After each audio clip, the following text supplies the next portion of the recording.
KimberlyTurner.com, and tonight I'm going to show you guys how to make Swiss chard, how to cook Swiss chard. Okay, this is actually a red Swiss chard. They have all different colors. They have yellow and stuff like that. And what's the colored part are the veins and the stalk. So this is a red Swiss chard. All I've done is I've rinsed it under cold water, and now I'm able to handle it, right? Make sure you get all that, any dirt or sand out of it, because it's like out in the dirt, right? It's a veggie. Anyhow, now you're gonna treat this like greens, but not really like greens, because greens take a long time to cook. They take like 45 minutes-ish, you know, depending on the kind of green. This can be treated more like spinach. It's very leafy, and it's not so tough, you know what I'm saying? It's not a real thick leaf. It's good to go. So what I'm gonna do is, what you can do is you can save part of this stalk, and you can actually cook the stalk with the Swiss chard. But tonight I'm not going to do that. I'm going to cut off my stalks. I know you're probably like, wow, you're cutting off all the colors. But no, I still have the veining and stuff. These stalks are actually going to be saved for another recipe. Stay tuned for that, okay? But in the meantime, I'm just going to cut off these stalks as close to the leaf as I possibly can, and I'm going to repeat them on all these, and I'll be right back. It's really not very hard. Just go ahead and cut wherever you think. Save those stalks. Okay, now that you've been up close and personal with the leaves, make sure you're picking out any little bits that don't look right. Just rip them off, you know, and put them to the side. Don't bother trying to use them if they don't look right. Just don't do it, okay? It's not worth getting sick over. All right, so now I've got a whole bunch of leaves, and I got a whole bunch of stalks. These are gonna go into a Ziploc like in 2 minutes, and they're gonna go into my freezer, to tell you the truth. Okay, so these guys, now either you can rip them apart, which is actually what I'm going to do because I like that, or you can slice them into like, you know, 1 or 1.5 inch strips. All right, so either way, either or, you're good to go. In fact, let's live a little. Let's be different. Let's do something different than what I wanted to do, okay? So I'm just gonna grab a bunch of them, you know, grab a roll of them, roll them together, and you're just gonna slice 1 inch strips all the way through. This is going to be faster for me. Now, if you want to, you can rip that off, but, you know, whatever. That's what makes cooking fun. Now, this probably looks like a massive mound of leaves, like I'm making 1 million pounds of this. This is going to shrivel up into next to nothing, and you're going to be like, man, I wish I would have done double that, okay? I have on my stovetop right now, I have a large sauce pot, as you can see. It is on medium heat. I'm putting 1 tablespoon of olive oil in. Beautiful. And in a second, I'm going to put some butter in because everything's better with butter. I'm just saying, it's better. All right, so finish all these, and I'll be right back. Okay, I'm almost done. Now, don't be afraid to use those stalks if you want to. Feel free. But I suggest that if you use those stalks, you're going to take off probably the bottom third or half of that stalk that's kind of woody. It's like much more, you know, woody. Up here is much more tender, okay? So if you want to use those top parts, go ahead, by all means, whatever. All right, so into my pot, I am now going to add about, you know, 1/2 tablespoon of butter, and we're going to mix that with that olive oil, okay? Now, if you are into garlic and onion, hey, chop up some garlic and onion. Saute it up here, you know, put it in with your Swiss chard if you want to. See, that's very hot. My butter is sizzling, and that's not really what I want. So I'm going to quick fast put my Swiss chard in here and get it going. Lovely, right? This is going to go in here. You're going to be so surprised at how quickly this is going to all shrivel down. Now this is going to take, you know, maybe 10 minutes. It's not long. Great, healthy side dish. What's better than greens? Like, really? Can you think of anything better than greens for you? I don't know. All right. So tonight I have a running theme of using this really cool pepper, a peppercorn called long pepper. If I can find it, where are you? There you are. Of long pepper. Now, I used it on my sweet potatoes, I used it on my chicken, and it might just be a little bit of an overkill if I use it on everything. So I'm just going to use some really cool, easy peasy peppercorns, just from Drogeria. These are from Drogeria. They're spice grinders, heavy duty. They're fantastic. You can get these at Qualifirst Foods. Check them out online, qualifirst.com. Anyways, freshly ground stuff, that's the way to go. I don't really need this right now, okay?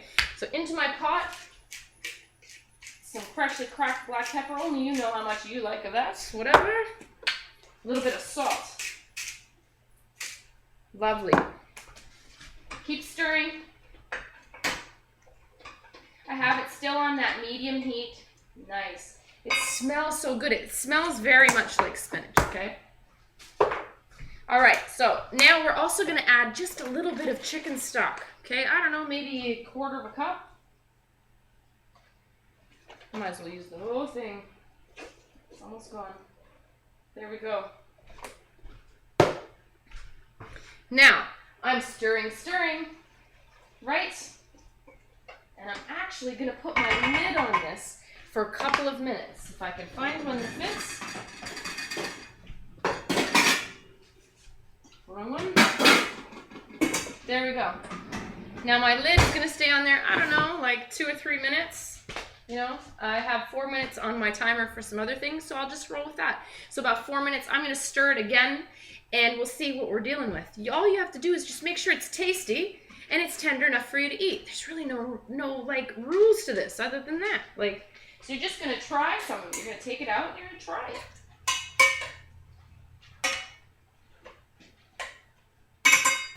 So that chicken broth, it's going to help tenderize it. It's going to have all kinds of delicious flavors that it's going to give to the greens, and it's going to evaporate. I want it to eventually reduce. It won't take long to reduce off.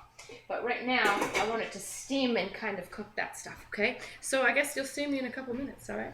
Okay, my Swiss chard that has really reduced in size. It's all wilted, and I just want to get rid of that liquid, but I want to keep the flavor that chicken broth is giving. So that's why you reduce it. You get rid of the extra water that like makes it more blend, and you intensify the flavor. Got me? That's all that reducing means, really, just making the flavor of the liquid more intense, more concentrated, okay? All right, so we're gonna let that go for maybe another, I don't know, 5 minutes on the timer, and we'll look at it then. My Swiss chard looks good. I'm still just reducing, but it looks to me like everything is pretty darn cooked and ready to go. I'm gonna do a quick taste test to re-season or not, and then I'm gonna allow that chicken broth just to continue reducing. Now, you don't have to use chicken broth. You can use any kind of broth you want. You can use water if you want. You could use white wine or red wine if you want. Whatever you feel like, okay? I just love greens. That is so delicious. It could use just a little bit more salt, but see, you never know that. I hate adding too much salt. You can't get it out. You know what I'm saying? You never know how much salt you're gonna need. So I like to err on the side of being less salty, and then you can add to it. You can never take it away. Back onto the stove. All right, everybody, my Swiss chard is done. It's gorgeous. It's beautiful. You got me? I'm actually gonna put it in a bowl so you can see. Okay, into the bowl it goes. I've left just a little bit of that cooking liquid. I don't know if you can see that. Can you see? I don't want to pour it out. A little bit of the liquid is just here. Just to keep it moist in the bottom, okay? It has lots of flavor in it, just kind of a little bit swimming in the bottom. I'm not mad at that. It's got butter and things in there. Gorgeous. Okay, so this is what it looks like. It looks just like spinach would, right? Now check this out. This is gonna be the side. That's all it made, this little tiny bowl, as compared to that huge bunch of Swiss chard I made. So you can see that if you're gonna make this for something like Thanksgiving or Christmas, or for more than like 3 people, you're gonna wanna use 2 bunches, 3 bunches. I know it looks like a lot. Use a big pot. Don't worry, it'll all come down. Now you can also add bacon to this. You can add like pork things, all kinds of different meats, and smoked turkey would even be delicious. But you know, it's fast and it's easy, and you don't really need to do all that. Don't mind my blue fingers. I made blue lemonade today. That is stellar. So delicious. A little bit more, tiny bit more bitter than spinach, but so close. Like it's like neck and neck. Delicious. And you can still see the little red bits from the green. I don't know if you can tell that, okay? Anyway, that's how you cook Swiss chard. A simple way. It's simple. All right, everybody. I hope you follow me on Twitter at Cooking with Kim E with a capital E. I hope you come like the fan page. It's facebook.com/cookingwithkimberly. My shows are on youtube.com/cookingwithkimberly and ifood.tv/cookingwithkimberly. And my site is cookingwithkimberly.com. Come check me out. Come interact with me. Let me know what's going down in your culinary world. All right, everybody? Be champions in your kitchen and eat deliciously. Bye.